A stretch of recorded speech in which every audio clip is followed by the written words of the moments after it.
My name is Olivia Carter. I'm 38 years old, a single mom, and the owner of Harborline Capital, a private real estate investment company with assets across 3 states. Most people don't know that about me. To the outside world, I'm just Olivia, the one who works from home. Olivia, the divorced one.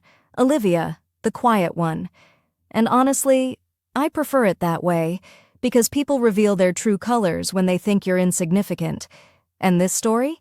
It began the moment my own family showed me exactly who they were. It was supposed to be a simple Sunday family dinner. My mother loved hosting them: pot roast, mashed potatoes, salad nobody touched. I walked in wearing a cream sweater and jeans, holding a lemon pie Maya and I had baked that morning. My brother Andrew, the successful banker, according to himself, looked me up and down.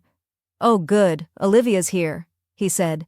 Then, whispering loudly to his wife, "She probably brought something store-bought again." My niece giggled. My sister rolled her eyes. Maya squeezed my hand. I smiled, because I already knew something they didn't: the house we were standing in, the one my mother proudly called our family home. I owned it. To them, I was still the Olivia who once worked at a diner in her 20s, the Olivia who struggled during her divorce, the Olivia who never had direction. But they never knew what happened after. I met Mr. Hayworth, a silent investor who owned over 50 rental properties. He needed an assistant. I needed a job.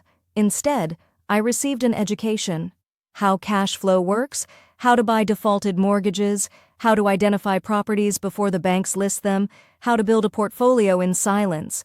Before he passed away, he left me his company, and I built it from scratch: 88 rental units, 14 commercial buildings, 2 storage facilities, 17 employees, 9.6 million annual revenue, all under one quiet name: Harborline Capital.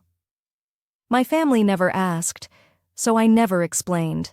6 months before the Sunday dinner, I got an alert: defaulted mortgage list, private auction. Scrolling through the addresses, one caught my eye: 734 Maplewood Lane, my mother's house. I didn't even know she had refinanced her home loan. Within minutes, I bought the mortgage. Not out of spite, out of instinct, out of business. I became the silent owner of the house my family bragged about, and they still believed I was barely getting by. At dinner, Andrew smirked across the table. "So, Olivia," he said, "you still doing that little online work? The one that doesn't have a real salary?" Maya looked ready to explode. "Uncle Andrew, my mom—" "It's fine," I said, placing a hand on her shoulder. "Let him talk." He leaned back smugly. "If you ever need help, financially, just ask your big brother." My mother nodded. "You should listen to him, dear. You need stability." I felt the familiar twist in my stomach. Not anger, just disappointment. After dinner, I placed a white envelope in front of my mother. "What's this?" she asked. "It's from your mortgage company." Andrew laughed. "Oh, God, did they increase her payment?" My mother opened the letter. She froze. Then she read out loud, "This notice is to inform you that your mortgage has been acquired by Harborline Capital." She looked up. "Olivia, do you know this company?" "I own it," I said calmly. Silence crushed the room. Andrew choked on his drink. My sister stared like she'd seen a ghost. You what?" Andrew stammered. "You own a mortgage company?"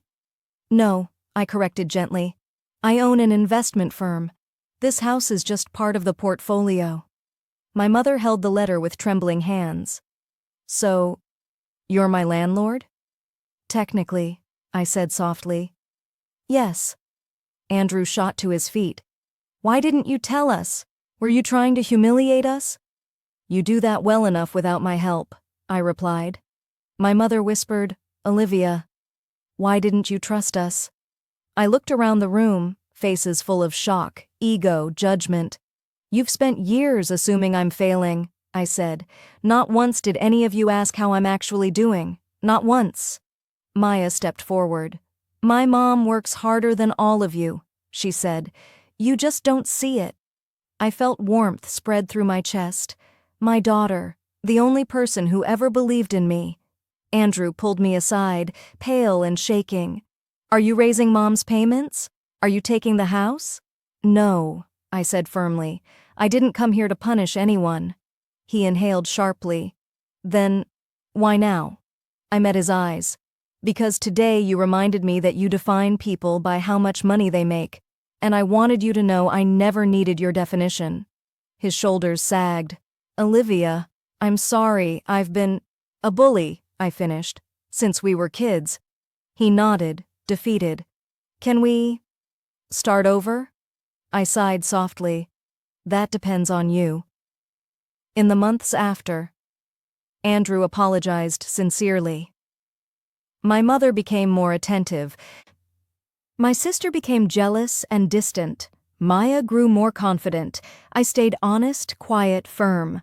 For the first time, my family saw me, not as the failure, not as the quiet one, not as the divorced woman, but as a woman who built something on her own terms. Next year's family dinner was different. Equal seating, no comments, no comparisons, no judgments. During dessert, Andrew raised his glass. To Olivia, he said, for proving that real success doesn't need attention, just patience. They all looked at me with respect. But the best moment came later, when Maya leaned into me and whispered, You didn't need revenge, Mom. You just needed them to finally see you. I smiled. Maybe, I said, but peace. Peace was the real victory. And she nodded, because she understood.